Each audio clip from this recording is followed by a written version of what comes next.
In 2020, over 30 million people smoked cigarettes in the U.S. But what happens to all those cigarette butts? Local 3's Haley Schoengart tells us how one Marquette woman is on a mission to ensure cigarette butts are disposed of properly.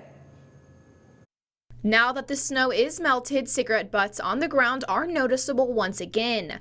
Margaret Brum, a citizen volunteer, has created a way for residents to dispose of their cigarette butts in a safe and eco-friendly way.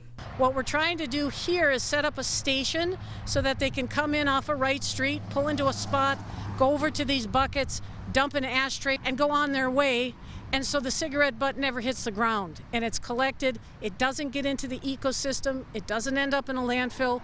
We send them to an address in Illinois that recycles them for free.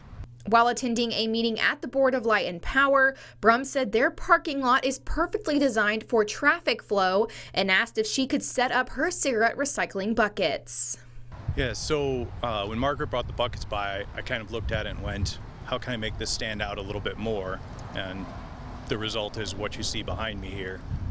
Basically just took some wood that was left over from projects at my house, and this is what came of it. This is just the beginning of what Brum is hoping to accomplish with her cigarette recycling initiative. So when good people get together and to say, we're going to do something about this, it's amazing what happens that you never expected would happen. And now last year, the whole bit of cigarette recycling that we did in the city was over 89,000 cigarette butts.